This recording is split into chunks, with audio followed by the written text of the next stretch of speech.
Mobilizations to fix elbow tendinitis. We're going to start with this lacrosse ball. You can see it right here. We got my rear delt.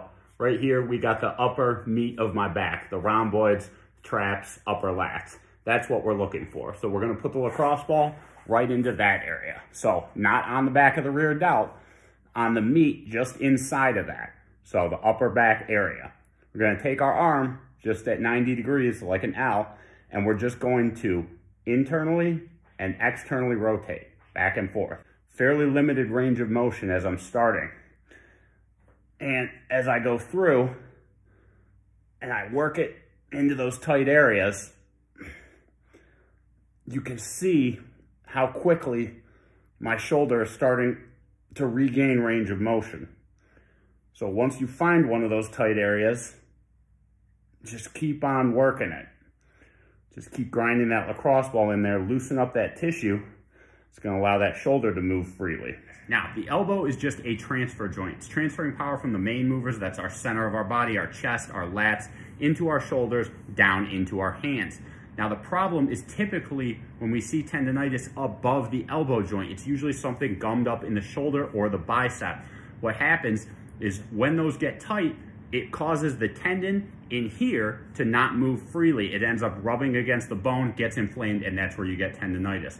So in order to free up those tendons, what we actually need to attack is the mobility of the shoulder and the bicep. That way we can just get the elbow tendon to move the way that it wants to freely in there, and that will eliminate the tendinitis. Second mobilization, shoulder swing. So we're going to grab the power rack up here, and we're going to stretch the lat fully, drop the head down, stretch even further. Then we're going to take this opposite arm, just like this, like an L. We're going to swim through and try and touch the back of our shoulder. This is really going to stretch that lat and that upper back area that can tighten up on your shoulder and reduce its mobility. Do about 20 of these each arm. As we come through, we not only get this stretch on the lats, but we also get rotation here. That's really going to help us to open up this shoulder capsule. All right, guys, last mobilization is going to be a bicep smash. Now, a lot of times the bicep tendon runs through the front of the shoulders. This area up here will get tightened up by the bicep being a little bit inflamed, and it'll cause you to have limited mobility, which will then lead to the elbow getting inflamed. So what we're going to do is take a barbell. This is an easy bar, but you can use any barbell. I'll lay my arm straight out. So I lay my arm straight out. I'm going to take the bar and I'm going to put the smooth part right across my bicep.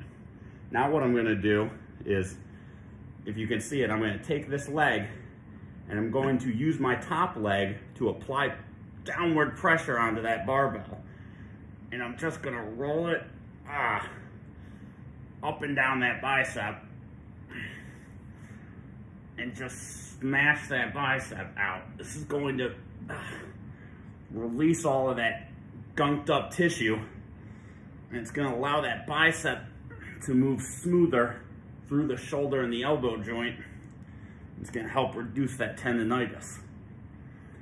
Just do this for about 1 or 2 minutes. Now you're ready to hit that workout with no elbow pain. If you found this video helpful, make sure to give it a like and check out AmericanIronTraining.com for workout programs and apparel. I appreciate everybody's support, guys. Thanks for watching.